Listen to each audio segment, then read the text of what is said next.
നമസ്കാരം. യുദ്ധം എത്രയും പെട്ടെന്ന് അവസാനിപ്പിക്കാനുള്ള തത്രപ്പാടിൽ തന്നെയാണ് അമേരിക്ക അടക്കമുള്ള രാജ്യങ്ങൾ ഇപ്പോൾ. ഇനിയും ഇറാനെ പ്രകോപിപ്പിക്കുകയാണ് എങ്കിൽ ഇറാൻ തുറന്നുവിടാൻ പോകുന്ന മിസൈൽ സുനാമിയിൽ ഇസ്രായേലും അമേരിക്കയും നിന്ന് കത്തുമെന്ന യാഥാർത്ഥ്യം അവർ ഇതിനോടകം തന്നെ തിരിച്ചറിഞ്ഞിട്ടുണ്ട്. അമേരിക്ക ഇനിയും ഇറാനെതിരെ ആയുധം എടുക്കുകയാണ് എങ്കിൽ ഇറാന്റെ പരമോന്നത നേതാവ് മുജ്തബ ഖമേനി പറഞ്ഞത് പ്രകാരം ഇനി സംഭവിക്കാൻ പോകുന്നത് ഇറാന്റെ മിസൈൽ പ്രളയമായിരിക്കും എന്നതാണ്. എന്നാൽ പ്രളയത്തെക്കാൾ വലിയ സുനാമിയാണ് ഇസ്രായേലിനെയും അതുപോലെ അമേരിക്കയെയും കാത്തിരിക്കുന്നത് എന്നതാണ് യാഥാർത്ഥ്യം. ഭൂഗർഭ അറകളിൽ ഇറാൻ സൂക്ഷിച്ചു വെച്ച മിസൈൽ ശേഖരത്തിന്റെ വെറും 10% മാത്രം പുറത്തെടുത്താൽ മതിയാകും ഇവിടെ പ്രളയമുണ്ടാകാൻ. എന്നാൽ വീണ്ടും അമേരിക്ക പ്രകോപനം തുടർന്നാൽ ട്രംപിന്റെ സിംഹാസനത്തെ പോലും ഇളക്കി മറയ്ക്കുന്ന മഹാ സുനാമിയാണ് സംഭവിക്കുക.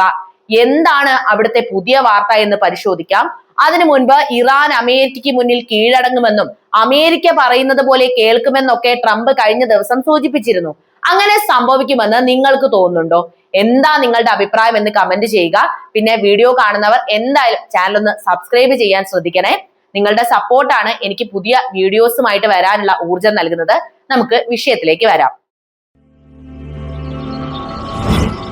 ആഗോള രാഷ്ട്രീയത്തിന്റെ കേന്ദ്ര ബിന്ദുവായ മിഡിൽ ഈസ്റ്റിൽ നിന്ന് വരുന്നത് ലോകത്തെ മുഴുവൻ മൂന്നാം ലോക മഹായുദ്ധത്തിന്റെ ഭീതിയിലേക്ക് തള്ളിവിടുന്ന അതിശക്തമായിട്ടുള്ള വാർത്തകളാണ്. പതിറ്റാണ്ടുകളായി പുകഞ്ഞുകൊണ്ടിരിക്കുന്ന അമേരിക്ക ഇറാൻ സംഘർഷം അതിന്റെ ചരിത്രത്തിലെ തന്നെ ഏറ്റവും അപകടകരമായ ഘട്ടത്തിലേക്ക് എത്തിയിരിക്കുകയാണ്. ഇറാനെ തൊട്ടുകളിക്കാനാണ് അമേരിക്കയുടെയും അവരുടെ സഖ്യകക്ഷികളുടെയും തീരുമാനമെങ്കിൽ മിഡിൽ ഈസ്റ്റിൽ ആഞ്ഞടിക്കാൻ പോകുന്നത് മിസൈലുകളുടെയും ഡ്രോണുകളുടെയും ഒരു മഹാ സുനാമി ആയിരിക്കുമെന്ന കടുത്ത മുന്നറിയിപ്പാണ് ടെഹ്റാനിൽ നിന്ന് പുറത്തു വരുന്നത്. ഒരുപക്ഷെ ഈ യുദ്ധം ആരംഭിച്ചാൽ അത് അമേരിക്കയുടെ പശ്ചിമേഷ്യൻ അധിനിവേശത്തിന്റെ പൂർണ്ണമായ അന്ത്യത്തിനും അവരുടെ സഖ്യകക്ഷികളുടെ തകർച്ചയ്ക്കും കാരണമാകുമെന്ന വിലയിരുത്തലാണ് പ്രതിരോധ വിദഗ്ധർ. ആഗോള ശക്തികളെ എല്ലാം അമ്പരിപ്പിക്കുന്ന തരത്തിൽ ഇറാൻ തങ്ങളുടെ സൈനിക കരുത്ത് പരസ്യമാക്കുമ്പോൾ മിഡിൽ ഈസ്റ്റിന്റെ മണ്ണ് വീണ്ടും ഒരു മഹാവിനാശത്തിന് സാക്ഷ്യം വഹിക്കാൻ ഒരുങ്ങുകയാണോ എന്ന ചോദ്യമാണ് ഉയരുന്നത്. ഓരോ വെടിവെപ്പിനും ഓരോ ആക്രമണത്തിനും മറുപടി മിസൈലുകളുടെയും ഡ്രോണുകളുടെയും പ്രളയം ഉണ്ടാകും. ഇറാന്റെ പരമോന്നത നേതാവ് മുജ്തബ ഖമേനിയുടെ സൈനിക ഉപദേഷ്ടാവായിട്ടുള്ള മൊഹ്സൻ റസായി നടത്തിയ ഈ പ്രസ്താവന കേവലം ഒരു രാഷ്ട്രീയ പ്രസംഗം മാത്രമായിട്ട് നമ്മൾ കാണരുത്. മറിച്ച് ലോകത്തിലെ ഏറ്റവും വലിയ മഹാശക്തിയായ അമേരിക്കയുടെ നെഞ്ചിലേക്ക് നോക്കി രാജ്യാന്തര മാധ്യമങ്ങളിലൂടെ ഇറാൻ നൽകിയ കൃത്യമായ യുദ്ധ പ്രഖ്യാപനമാണിത്. സാമൂഹിക മാധ്യമ പ്ലാറ്റ്ഫോമായ എക്സിലൂടെയാണ് മൊഹ്സൻ റസായി ഈ കടുത്ത മുന്നറിയിപ്പ് നൽകിയിരിക്കുന്നത്. തങ്ങളെ ആക്രമിക്കാൻ വരുന്നവനെ ഭൂമിയിൽ വെച്ചേക്കില്ല എന്നും ആക്രമണകാരിയെ അതിവേഗം ശിക്ഷിക്കുമെന്നും അദ്ദേഹം വളരെ കടുപ്പിച്ച് പറഞ്ഞു വെക്കുകയാണ്. അമേരിക്ക പുതിയ സൈനിക നീക്കങ്ങളുമായി മുന്നോട്ട് പോവാനാണ് തീരുമാനമെങ്കിൽ പശ്ചിമേഷ്യയിലെ അമേരിക്കൻ സൈനിക താവളങ്ങളും അവരുടെ സഖ്യകക്ഷികളും ചാരമായി മാറുമെന്ന സന്ദേശമാണ് ഇതിലൂടെ ഇറാൻ നൽകുന്നത്. നമുക്കറിയാവുന്നതാണ്, കഴിഞ്ഞ ദിവസം കുവൈറ്റിൽ പോലും ആക്രമണം നടന്നിട്ടുള്ളതാണ്. ഇറാനുമായി ബന്ധപ്പെട്ട ഒരു തന്ത്രപ്രധാനമായ ടാങ്കറിനും ഗേഷം ദ്വീപിലെ ചില പ്രധാന സൈനിക കേന്ദ്രങ്ങൾക്കും നേരെ അമേരിക്ക ആക്രമണം നടത്തിയെന്ന റിപ്പോർട്ടുകൾ പുറത്തു വന്നതിന് പിന്നാലെയാണ് ഇറാൻ ഈ രീതിയിൽ കടുത്ത ഭാഷയിൽ പ്രതികരിച്ചത്. ഹോർമുസ് കടലിടുക്കിന് സമീപമുള്ള തങ്ങളുടെ പരമാധികാര അതിർത്തി ലംഘിക്കാൻ അമേരിക്ക തുനിഞ്ഞത് ഇറാന്റെ ക്ഷമയുടെ നെല്ലിപ്പലക കാണുന്നതിനും തുല്യമായിട്ടുണ്ട്. ഈ പ്രകോപനത്തിന് പിന്നാലെ മിഡിൽ ഈസ്റ്റിലെ അമേരിക്കൻ സഖ്യകക്ഷികളായിട്ടുള്ള കുവൈത്തിനും ബഹ്റിനുമെതിരെ പ്രതികാര നടപടികൾ ഉണ്ടായെന്ന വിവരങ്ങളാണ് പുറത്തു വന്നിട്ടുള്ളത്. തങ്ങളെ ആക്രമിക്കാൻ അമേരിക്കയ്ക്ക് താവളം ഒരുക്കുന്ന അറബ് രാജ്യങ്ങളെയും വെറുതെ വിടില്ല എന്ന ഇറാന്റെ പ്രായോഗിക മുന്നറിയിപ്പായിരുന്നു ഈ ആക്രമണങ്ങൾ. ഈ സംഭവങ്ങൾ പശ്ചിമേഷ്യയിലെ സാഹചര്യങ്ങളെ കൂടുതൽ വഷളാക്കിയെന്ന യാഥാർത്ഥ്യമാണ് എനിക്ക് നിങ്ങളോട് പറയാനുള്ളത്. അമേരിക്കൻ സാമ്രാജ്യത്തിനു മുന്നിൽ തലകുനിക്കാത്ത ഇറാന്റെ സൈനിക കരുത്ത് ആഗോളതലത്തിൽ തന്നെ ചർച്ചയാകേണ്ട ഒന്നാണ് കേട്ടോ.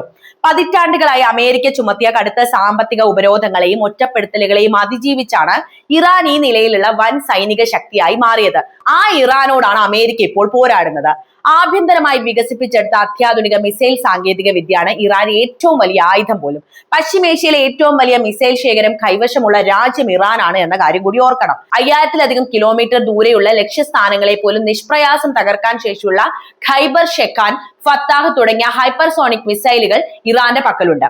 ശബ്ദത്തേക്കാൾ എത്രയോ മടങ്ങ് വേഗതയിൽ സഞ്ചരിക്കുന്ന ഈ മിസൈലുകളെ തടുക്കാൻ അമേരിക്കയുടെ വിഖ്യാതമായ പാട്രിയോട്ട് പ്രതിരോധ സംവിധാനങ്ങൾക്കോ ഇസ്രായേലിന്റെ അയൺ ഡോമിനോ കഴിയില്ല എന്നതാണ് യാഥാർത്ഥ്യം.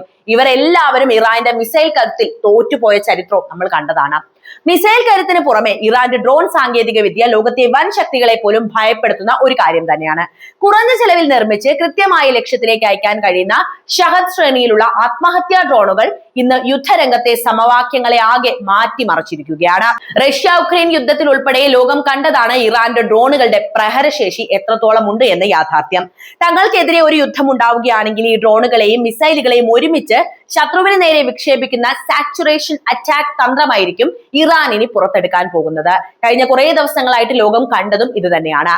ആയിരക്കണക്കിന് മിസൈലുകളും ഡ്രോണുകളും ഒരേ സമയം ആകാശത്തേക്ക് ഉയരുമ്പോൾ ലോകത്തെ ഒരു വ്യോമ പ്രതിരോധ സംവിധാനത്തിനും അവയെ തടഞ്ഞു നിർത്താൻ കഴിയുകയില്ല. ഇതുകൊണ്ടാണ് ഇറാന്റെ ആക്രമണത്തെ മിസൈൽ സുനാമി എന്ന പ്രതിരോധ വിദഗ്ധർ വിശേഷിപ്പിക്കുന്നത് പോലും. പ്രളയമാണ് അവർ ഉദ്ദേശിക്കുന്നതെങ്കിൽ പോലും സംഭവിക്കാൻ പോകുന്നത് മിസൈൽ സുനാമിയാണ്. അമേരിക്ക ഇറാനെ ആക്രമിക്കാൻ തീരുമാനിച്ചാൽ ഉണ്ടാകുന്ന ഏറ്റവും വലിയ ദുരന്തം അനുഭവിക്കാൻ പോകുന്നത് അമേരിക്കയുടെ മിഡിൽ ഈസ്റ്റിലെ സഖ്യകക്ഷികളായിരിക്കുമെന്ന് കൂടി പറയേണ്ടിയിരിക്കുന്നു. Kuwait, Bahrain, Saudi Arabia, UAE തുടങ്ങിയ രാജ്യങ്ങളിലെല്ലാം അമേരിക്കയ്ക്ക് വലിയ സൈനിക താവളങ്ങളുണ്ട്. ഇറാന്റെ മിസൈലുകളുടെ ഒന്നാമത്തെ ലക്ഷ്യം ഈ സൈനിക താവളങ്ങൾ തന്നെയായിരിക്കും. അത് മാത്രമല്ല, ആഗോള സമ്പദ് വ്യവസ്ഥയുടെ ജീവനാഡിയായിട്ടുള്ള ഹോർമൂസ് കടലിക്ക് പൂർണ്ണമായും അടച്ചുപൂട്ടാൻ ഇറാന് മിനിറ്റുകൾ മാത്രം മതി. ലോകത്ത് ഉപയോഗിക്കുന്ന എണ്ണയുടെ വലിയൊരു പങ്കും കടന്നു പോകുന്ന ഈ കടലിടുക്ക് ഇറാൻ ഉപരോധിച്ചാൽ ലോകം ഇന്നുവരെ കാണാത്ത വിധത്തിലുള്ള കടുത്ത സാമ്പത്തിക പ്രതിസന്ധിയിലേക്കും എണ്ണവില കയറ്റത്തിലേക്കും കാര്യങ്ങൾ എത്തും. നമ്മളൊക്കെ അതിന്റെ കാര്യങ്ങൾ അനുഭവിച്ചുകൊണ്ടിരിക്കുകയാണല്ലോ അല്ലെ. ഇത് അമേരിക്കയ്ക്കും വലിയ തിരിച്ചടിയാണ് എന്ന യാഥാർത്ഥ്യം അവർ തിരിച്ചറിയണം. പതിറ്റാണ്ടുകളായി അമേരിക്കയും ഇറാനും തമ്മിൽ നിലനിൽക്കുന്ന തർക്കങ്ങൾ കേവലം പ്രാദേശികമായിട്ടുള്ള ഒന്നല്ല. ഇറാനെ ഒരു പ്രാദേശിക ശക്തിയായി വളരാൻ അനുവദിക്കില്ല എന്ന അമേരിക്കയുടെ പിടിവാശിയും തങ്ങളുടെ സ്വയം ഭരണാധികാരത്തിൽ ഇടപെടാൻ ആരെയും അനുവദിക്കില്ല എന്ന ഇറാന്റെ ദൃഢനിശ്ചയവുമാണ് ഈ സംഘർഷത്തെ ഇത്രത്തോളം വളർത്തിയിരിക്കുന്ന പ്രധാന ഘടകങ്ങൾ. ഇറാൻ തങ്ങളുടെ ആഭ്യന്തര സുരക്ഷ ഉറപ്പാക്കുന്നതിനോടൊപ്പം ലെബനിലെ ഹിസ്ബുള്ള, യമനിലെ ഹൂത്തികൾ, ഇറാഖിലെയും സിറിയയിലെയും വിവിധ പ്രതിരോധ ഗ്രൂപ്പുകൾ എന്നിവരടങ്ങുന്ന ഒരു വലിയ സഖ്യത്തെയും, അതായത് ആക്ട്സ് ഓഫ് റെസിസ്റ്റൻസിനെ പടുത്തുയർത്തിയിട്ടുണ്ട്. ഇവരുടെ പടയാളികളാണ് ഇവരൊക്കെ. അതുകൊണ്ട് തന്നെ ഇറാനെതിരെയുള്ള ഒരു നീക്കം ഈ സഖ്യങ്ങളെല്ലാം ഒരേ സമയം അമേരിക്കയ്ക്ക് അവരുടെ സഖ്യകക്ഷികൾക്കും നേരെ തിരിയാനുള്ള കാരണമാകും. ഇപ്പോൾ തന്നെ വലിയ തലവേദനയാണ് അവരെ കൊണ്ട് അമേരിക്കയ്ക്കും ഇസ്രായേലിനും മറ്റു രാജ്യങ്ങൾക്കും ഒക്കെ ഉള്ളത്.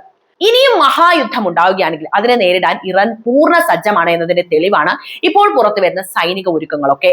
അമേരിക്കയുടെ ഏത് അത്യാധുനിക യുദ്ധക്കപ്പലുകളെയും കടലിൽ മുക്കാൻ ശേഷിയുള്ള റഡാറുകളുടെ കണ്ണിൽപ്പെടാത്ത ക്രൂയിസ് മിസൈലുകളും ആന്റിഷിപ്പ് മിസൈലുകളും ഇറാൻ തങ്ങളുടെ തീരപ്രദേശങ്ങളിൽ വിന്യസിച്ചു കഴിഞ്ഞിട്ടുണ്ട് എന്ന റിപ്പോർട്ടുകൾ പുറത്തു വരുന്നുണ്ട്. ഭൂഗർഭ അറകളിൽ സൂക്ഷിച്ചിരിക്കുന്ന മിസൈൽ നഗരങ്ങൾ ഇറാന്റെ പ്രതിരോധ കോട്ടകൾ തന്നെയാണ്. അവിടെ എത്ര മിസൈലുകൾ ഉണ്ട് എന്ന് ആർക്കും അറിയുകയുമില്ല. അമേരിക്കയുടെ വ്യോമാക്രമണങ്ങൾക്ക് പോലും തകർക്കാൻ കഴിയാത്തത്ര ആഴത്തിലാണ് ഈ മിസൈൽ താവളങ്ങൾ നിർമ്മിച്ചിരിക്കുന്നത്. ഇവിടെ നിന്നാണ് ശത്രുക്കളെ ഞെട്ടിച്ചുകൊണ്ട് മിസൈൽ പ്രളയം ആഞ്ഞടിക്കാൻ പോകുന്നത്. നമ്മൾ ഇവിടെ കൃത്യമായിട്ട് അമേരിക്കയോട് പറഞ്ഞു മനസ്സിലാക്കേണ്ട കാര്യം എന്താണെന്ന് അറിയോ? ഇറാനെ ഒരു സാധാരണ രാജ്യമായി കണ്ട് ആക്രമിക്കാൻ മുതിർന്നാൽ അമേരിക്ക നേരിടേണ്ടി വരുന്നത് ചരിത്രത്തിലെ ഏറ്റവും വലിയ സൈനിക പരാജയമായിരിക്കുമെന്ന യാഥാർത്ഥ്യമാണ്. അഫ്ഗാനിസ്ഥാനിലും ഇറാഖിലും സംഭവിച്ചതിനേക്കാൾ വലിയ നാണക്കേടായിരിക്കും വാഷിംഗ്ടണിനെ കാത്തിരിക്കുന്നത്. ഇറാന്റെ സൈനിക കരുത്തിനെയും അവരുടെ ജനങ്ങളുടെ പോരാട്ട വീര്യത്തെയും കുറച്ചു കാണാൻ അമേരിക്കയ്ക്ക് കഴിയില്ല. ഇറാന്റെ മണ്ണിലേക്ക് വീഴുന്ന ഓരോ ബോംബിനും പകരമായി അമേരിക്കയുടെ മിഡിൽ ഈസ്റ്റിലെ സ്വാധീനവും അവരുടെ സഖ്യകക്ഷികളുടെ സാമ്രാജ്യത്വവും എന്നേക്കുമായിട്ട് അവസാനിക്കുന്ന കാഴ്ചയായിരിക്കും ലോകം കാണാൻ പോകുന്നത്. മിഡിൽ ഈസ്റ്റിൽ സമാധാനത്തിന്റെ വാതിലുകൾ കൊട്ടിയടക്കപ്പെടുമ്പോൾ വരും ദിവസങ്ങളിൽ സംഭവിക്കാൻ പോകുന്ന കാര്യങ്ങൾ ലോകത്തിന്റെ ഭാവി തന്നെ നിർണ്ണയിക്കുന്നതായിരിക്കുമെന്ന് നിസ്സംശയം നമുക്ക് പറയാം. എന്തായാലും യുദ്ധവും സംഘർഷങ്ങളും അവസാനിച്ച് സമാധാനം പുനഃസ്ഥാപിക്കപ്പെടണമെന്ന് തന്നെയാണ് നമ്മൾ എല്ലാവരും ആഗ്രഹിക്കുന്നത്, അല്ലെ? പക്ഷേ അമേരിക്ക ഇപ്പോൾ ചെയ്യുന്നത് പോലെ ഒരു രാജ്യത്തിന്റെ പരമാധികാരത്തിന്റെ മേൽ കൈ കടത്താൻ പാടില്ല എന്നുകൂടി ഇവിടെ എടുത്തു പറയേണ്ടതുണ്ട്. ഇറാൻ എന്ന രാജ്യത്തെ തളർത്താനും തകർക്കാനും എന്തൊക്കെയാണ് അവർ ചെയ്തു കൂട്ടിയത്, അല്ലെ? അമേരിക്ക പോലെ ഒരു വൻ ശക്തിക്ക് മുന്നിൽ പതറാതെ പിടിച്ചു നിന്നത് തന്നെയാണ് ഇറാന്റെ പ്ലസ് പോയിന്റ്. അപ്പോൾ ഈ വീഡിയോയെ കുറിച്ചുള്ള നിങ്ങളുടെ വിലയേറിയ അഭിപ്രായങ്ങൾ കമന്റ് ആയിട്ട് രേഖപ്പെടുത്താൻ മറക്കരുത്. വീഡിയോ ലൈക്ക് ചെയ്യാനും ഷെയർ ചെയ്യാനും ഞാൻ നേരത്തെ പറഞ്ഞതുപോലെ ചാനൽ ഒന്ന് സബ്സ്ക്രൈബ് ചെയ്യാനും ശ്രദ്ധിക്കുമല്ലോ. അപ്പോൾ മറ്റൊരു വീഡിയോയുമായി വീണ്ടും എത്താം. നന്ദി.